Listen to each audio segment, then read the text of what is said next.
Bonjour les balances, bienvenue sur votre nouvelle vidéo des énergies. J'espère que vous allez bien et que vous êtes en forme les balances. Alors maintenant je vais vous présenter les cartes. On va voir pour le général, on va avoir le Wheel of the Year tarot ici. Ensuite on aura l'Oshozen tarot pour le professionnel, l'Améthyste Love oracle pour le sentimental, le 77 d'Alias Kay qui viendra nous donner un petit message. Et ici 3 cartes oracle, l'oracle des amoureux, des sirènes et des dauphins. Et enfin pour terminer on aura l'oracle des maîtres ascensionnés. Voilà. Eh bien j'ai tout dit, donc eh ben, on y va. On va commencer tout de suite par le tarot, voir ce qu'il a à nous dire. Alors le Wheel of the Year, on est sur une énergie de reine de coupe. Alors la reine de coupe c'est une énergie qui est extrêmement bienveillante. Je crois que c'est les Verseaux aussi qui sont en reine de coupe, qui commencent comme ça le mois avec cette reine de coupe. Donc si ça vous parle, n'hésitez pas à aller voir cette vidéo sur le Verseau. Alors c'est une énergie bienveillante.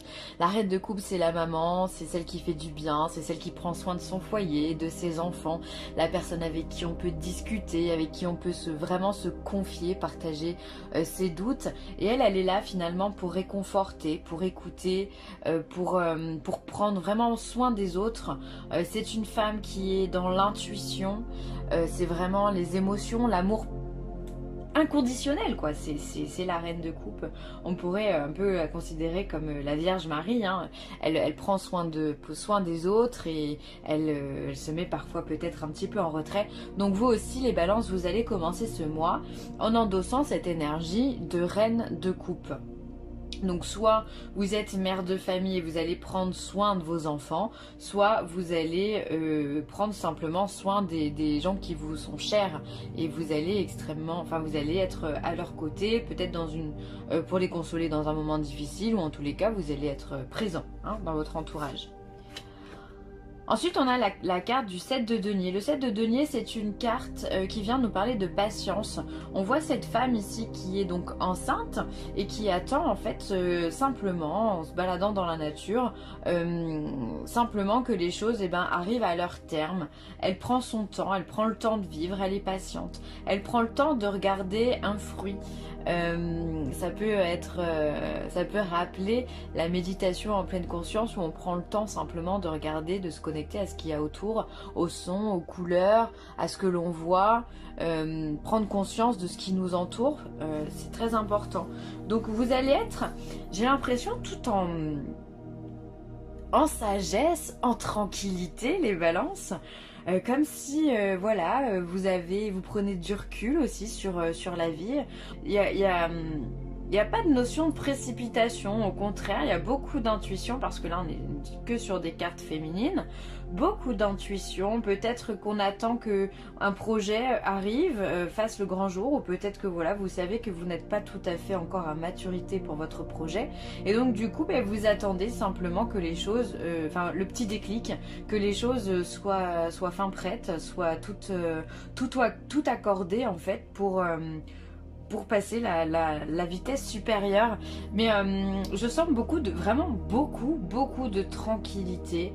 C'est un peu comme si la balance planait un petit peu, elle est dans son monde, elle y est bien, et bien restez-y, c'est top. Et ensuite on a le cavalier de coupe. Donc alors là les émotions, on est en plein dedans, hein. Les intuitions, les émotions, le cœur, l'amour, on est en plein dedans. Alors le cavalier de coupe, lui ça va être une énergie, ça peut être un retour. Alors il peut y avoir une personne du passé qui revient dans votre vie, mais là avec ce que je vois c'est comme si finalement cette dame de coupe attendait le retour de son cavalier. Peut-être que vous êtes cette énergie de dame, alors que vous soyez un homme ou une femme, ça n'a aucune importance. On parle d'énergie. Vous endossez l'énergie de cette personne-là et vous attendez que quelque chose revienne. Alors soit vous attendez l'accord d'un partenaire au niveau professionnel pour pouvoir signer un contrat, ou vous attendez le retour, je sais pas, d'un conseiller financier, immobilier, d'un conseiller pour le travail, d'un conseiller je sais pas, d'une psychothérapie. C'est comme si vous aviez mené une action là, juste avant cette reine de coupe, et que maintenant vous êtes dans l'attente. Vous savez que les choses vont arriver, et vous avez raison parce qu'elles arrivent ici. Hein. Donc c'est pour ça que vous êtes aussi patient, aussi sage, aussi calme. Hein. C'est beau. Vous savez que les choses vont arriver et elles arrivent, donc vous allez avoir des nouvelles. Alors ça peut être aussi le retour de quelqu'un dans votre vie sentimentale, ça peut être le retour de quelqu'un de la famille, quelqu'un que vous n'avez pas vu depuis longtemps. Peut-être que aussi vous vous êtes disputé pardon, avec cette personne et cette personne revient pour demander pardon. C'est aussi souvent ce que l'on accorde au cavalier de coupe, c'est celui qui a réfléchi, qui est peut-être allé un peu vite, qui a réfléchi et qui revient en demandant pardon. D'ailleurs souvent dans les cartes, dans d'autres tarots, on le voit revenir avec un bouquet de fleurs à la main. Donc c'est plutôt très calme, très sage pour vous. Il y a des choses qui arrivent tranquillement, sagement, sans se presser. Bon, et bien c'est parfait.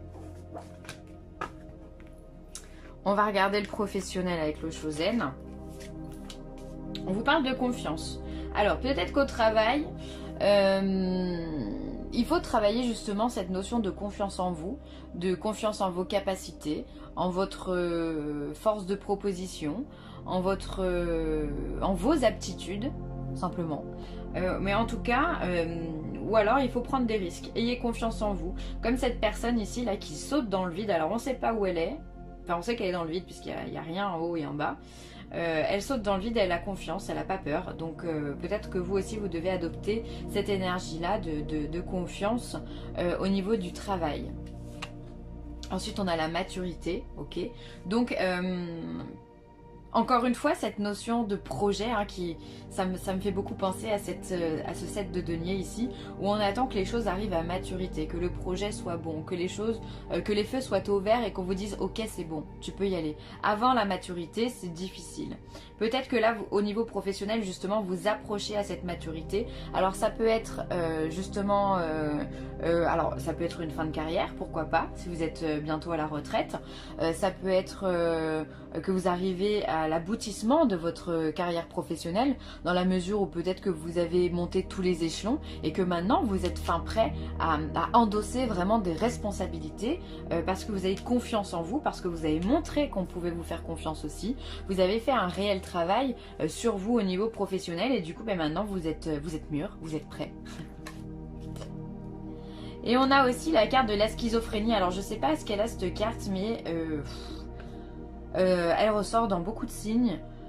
Alors la schizophrénie, là on est sur un 2 d'épée. La schizophrénie, pardon, ça peut être vraiment clairement l'opposé de la confiance. Hein.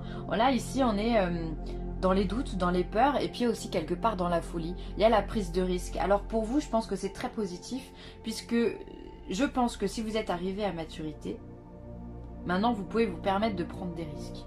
Peut-être de dire au niveau du travail ce que vous pensez réellement.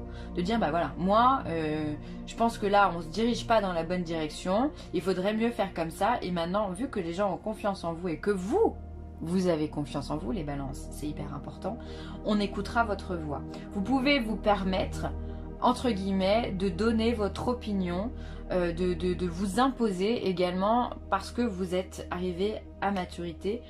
Encore une fois, hein, vous avez acquis l'expérience dont vous aviez besoin. Peut-être que ça fait des années que vous êtes dans la même boîte ou que vous êtes dans le même poste. Et maintenant, voilà, vous êtes une personne de confiance. Quelqu'un à qui on vient de demander des conseils pour avancer. Donc, vous pouvez vous permettre les balances. C'est une carte très positive parce que là, on vous demande finalement... d'avancer et de vraiment de dire les choses et de les assumer et d'avoir ces responsabilités là, hein, de se dire bah lui moi je m'en fous, j'ai plus rien à prouver à personne, je pense que là on n'est pas bon, faut le dire, voilà. En tous les cas, au niveau professionnel on vous fait confiance, ça c'est top. Et ce qui est encore mieux, vraiment, qu'on vous fasse confiance c'est bien, mais que vous fassiez confiance c'est encore mieux. Donc au niveau professionnel tout va bien. Ça peut être aussi un projet pro individuel, là j'y pense. C'est-à-dire qu'on se met à son compte et qu'enfin on se décide de se lancer dans le vide. C'est-à-dire qu'on a confiance en projet qu'on a fait, on l'a mené à terme, on a réfléchi à tout ce qu'on pouvait faire, à ce qu'on avait envie de vendre, à ce qu'on a envie de proposer. On a mis en place le business plan, l'étude de marché, tout ça c'est concret. Et maintenant, ben, on a l'argent qui va avec. Enfin, bref, le projet est abouti. Et maintenant, enfin, on peut se lancer. Parce que pour être à son compte, il faut être quand même un petit peu schizophrène en disant tout le monde va me suivre. C'est avoir ce grain de folie, quelque part, bah, pour le coup... ouais, non, je vais rester sur le mot grain de folie, c'est mieux.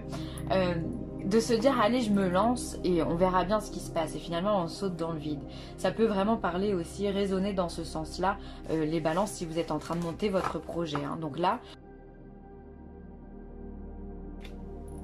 c'est cool. Franchement, vous avez un bon tirage. Hein. Alors ensuite on vous parle de naissance, de projet, de vie commune ou de grossesse. En tout cas il y a un nouveau départ avec cette cigogne et ce bébé. Alors peut-être, encore une fois ça résonne énormément avec cette carte là hein. Entre la grossesse, ici cette dame qui attend un bébé et la maturité où on arrive à terme sur quelque chose. Peut-être effectivement que chez certaines balances il va y avoir des bébés qui arrivent ou des bébés qui sont en cours. En tous les cas il y a des projets pour la balance, c'est indéniable. Alors, ensuite, on a des messages envoyés et on a une nouvelle rencontre. Ah bah vous voyez, bah alors dis donc, ça va vite chez vous. Hein. Hop.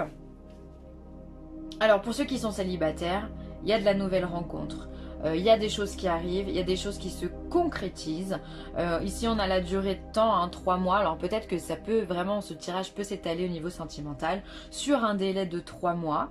Donc voilà, vous avez des chances de rencontrer de bonnes personnes et du coup d'avoir des échanges, des communications, des flirts, des sorties. Et effectivement, pourquoi pas un aboutissement sur un nouveau projet. Alors peut-être pas pour le coup si vous êtes célibataire sur une grossesse, mais en tous les cas sur un projet de vie commune ou la naissance d'un nouvel amour. Ça peut être hyper sympa. Donc vraiment pour les célibataires, c'est top. Pour ceux qui sont en couple, pour moi je dirais qu'il y a vraiment un projet, vous communiquez avec l'autre pour mettre en place des choses dans la vie commune, un achat de maison ou se mettre en appartement, un déménagement, pourquoi pas encore une fois une grossesse. Et peut-être que justement cette nouvelle rencontre ici, elle sera non pas sentimentale, mais elle sera pour vous permettre de concrétiser ce dont vous avez besoin dans votre vie, finalement un conseiller, pourquoi pas. Et bien donc, les balances, c'est top, hein. C'est top. Alors ensuite, le 77 d'Aliaské, qu'est-ce qu'on a?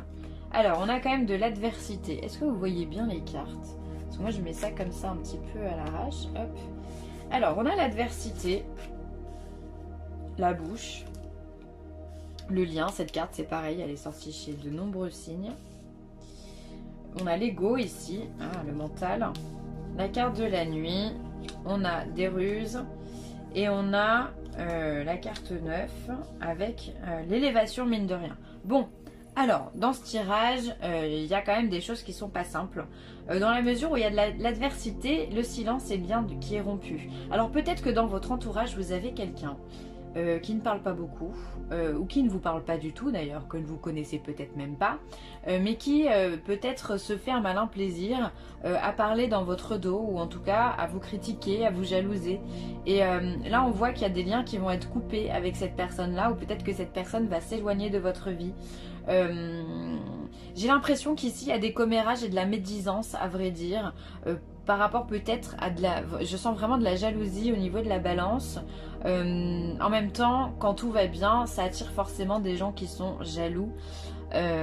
Voilà, on voit que le professionnel, vous êtes à maturité. On voit ici que vous avez un projet qui arrive, qui est en train de se concrétiser. On voit de la nouvelle rencontre. Peut-être que voilà, ça fait parler. Alors, le seul conseil que je peux vous donner, là pour le coup, c'est garder le silence, hein, faites votre vie, ne parlez pas aux autres. Même si, bon, les autres parlent souvent à notre place, malheureusement c'est comme ça. Et essayez de couper les liens dès que vous sentez qu'il y a quelque chose qui ne va pas. D'ailleurs, je vais rebondir directement de ce côté-là. On a le lien, on a la ruse, le renard. Là, c'est vraiment confirmé, il y a quelqu'un qui vous veut du mal, entre guillemets, attention, hein, on va pas vous attaquer demain, mais il y a quelqu'un qui est vraiment... qui se joue de vous. D'accord, qui se joue de vous, qui aime vous critiquer, qui aime parler sur vous. Donc là, il va falloir vraiment couper les liens, trouver qui est cette personne. Ça peut être quelqu'un de votre famille, dans le milieu professionnel, ou un ami, enfin quelqu'un qui se fait passer pour un ami ou l'ami d'un ami. Vous voyez, il y a de la critique, il y a du... on en a tous autour de nous, voilà. Mais il y a vraiment de mauvais esprits là qui viennent, on peut tâcher le tableau, hein, on va pas se mentir. Ensuite ici, on a l'adversité et on a l'ego. Pour moi, cette carte, ça représente surtout le mental. C'est le fait d'être dans une spirale infernale un petit peu, où justement, on ne sait pas comment s'en sortir. On voit ici qu'il y a quand même une opposition. Une adversité, ça peut être avec quelqu'un, mais on va dire plutôt une opposition. Pour moi, ça me semble plus global.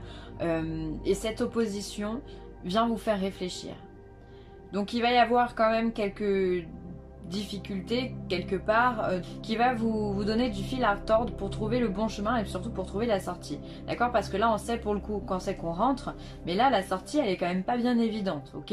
On est plutôt sur une déviation, donc il va falloir aussi arriver à se détacher du mental. Alors ça peut être simplement cette personne jalouse, cette personne envieuse qui vient vous torturer l'esprit, voilà, ça vous saoule, ça vous gonfle, les gens n'ont pas à parler à votre place. Je peux complètement vous comprendre, malheureusement on en a tout le temps autour de nous, donc il va falloir essayer vraiment de couper les liens avec tout ça. On voit ici qu'on a ce mental, ce moi, cet ego, ça peut être le fait de ressasser quelque chose, hein, vraiment on y repense, on n'arrive pas à s'en sortir. On a la carte de la nuit et la carte de la ruse. Moi j'ai l'impression que cette personne là elle se montre pas, elle fait silence en fait, hein, d'accord, elle est dans le noir, elle se tapisse dans le noir parce que évidemment c'est toujours beaucoup plus simple de critiquer quand on ne voit pas les choses, quand on ne se fait pas voir en tous les cas. Donc il va vraiment falloir que vous trouviez vous la lumière pour pouvoir éclairer tout ça, hein. Je pense que ça va vous donner du fil à retordre, ça va vous donner du fil à retordre. Après, peut-être que le domaine de la nuit aussi, le moment de la nuit peut vous aider justement à réfléchir, à prendre du recul. Voilà, on se met dans le noir, tranquille, et on réfléchit, on médite. Ça peut vous permettre de vous aider par rapport au fait de trouver une solution sur cette personne-là, qui peut bien vous vouloir des commérages, vous vouloir du mal entre guillemets, ou en tous les cas vouloir votre échec, hein. Il y en a beaucoup des gens comme ça malheureusement. Bref, il va falloir éclaircir ce tableau les amis Balance. Ensuite on a le silence, on a la nuit et on a l'élévation. Pour moi ici c'est un appel très profond à la prise de recul, à la tranquillité, à la méditation. On fait silence, on se tapit dans le noir et on évolue, on monte les marches. C'est vraiment le fait de se recueillir avec son côté yin, son côté spirituel, intuitif, pour pouvoir justement s'élever. Voilà, il faut être plus intelligent que les autres, ok? Et pour ça, on a besoin de se connecter à son moi intérieur. C'est la meilleure des solutions. Et puis ça va vous permettre de maîtriser ce mental et de maîtriser cette personne qui veut qui veut s'opposer à vous. Et de toute façon, ça va tranquilliser, quoi qu'il arrive, votre esprit. Ça, c'est quand même le plus important. Ça va vous amener à trouver la paix et la sérénité. Hein, c'est tout ce qu'on demande, hein, finalement. Amitié. Nourris les liens d'amitié à l'intérieur de ta relation et ta vie amoureuse va s'améliorer considérablement. Alors là, pour les personnes qui sont en couple, on vient vous demander de travailler sur le lien copain-copain, disons, qu'il peut y avoir dans une relation entre deux personnes. C'est voilà, c'est continuer à garder cette petite folie qui est entre vous, cette complicité, ne pas lâcher ça et se dire que votre partenaire c'est votre meilleur ami. Vous pouvez lui parler, vous pouvez rigoler avec lui, vous pouvez vous confier, vous pouvez avoir des moments intimes, vous pouvez partager des moments avec des amis ou en famille, voilà. Bref, c'est votre conjoint, c'est votre compagnon, c'est votre meilleur ami. Donc cultivez bien ça dans votre relation, ça peut vous aider. Tranquillité, vous voyez, on en parlait juste avant. Prenez du temps pour vous détendre dans la tranquillité et savourer votre solitude. Vous avez grand besoin de prendre soin de vous. Alors il est évident que quand on a des projets qui arrivent, on a une montée de stress qui est évidente et donc il va falloir essayer de prendre du recul. Prenez soin de vous. Et puis il va falloir aussi stopper ce mental parce que est-ce que ça va marcher? Est-ce que je vais y arriver? Est-ce que je suis apte? Est-ce que j'ai pensé à tout? Bref, on a toujours 1 milliard de questions qui arrivent quand on a un projet qui démarre. Vous, on voit qu'il y a des nouvelles relations qui arrivent, un projet qui arrive, pour moi c'est du pro ici, hein. Et encore une fois, le fait de se lancer au niveau professionnel, voilà, ça va vous demander un certain travail sur vous, de prise de recul, de prise de conscience et de faire redescendre un petit peu ce stress qui peut monter. Et en tous les cas, comme je vous l'ai dit juste avant, ici il y a un besoin de méditer, un besoin vraiment d'être tranquille, d'être dans sa baignoire, tranquille ou loulou, un peu de musique, on oublie tout le monde, on vit sa vie, on est dans ses rêves, dans son monde et ça nous fait du bien. Donc voilà, prenez soin de vous les balances.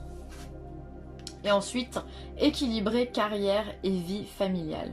Là, il va falloir, pour ceux qui ont déjà une vie familiale et une carrière bien remplie, ou alors même pour votre début de projet qui arrive, il va vraiment falloir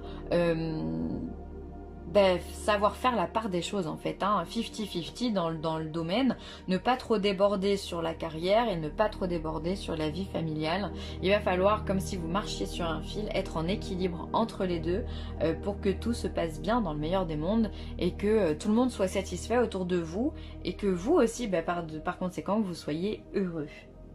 Voilà les balances, je vais m'arrêter là, vous avez un très beau tirage, j'espère qu'il vous a plu. N'hésitez pas à commenter, à liker ou à partager.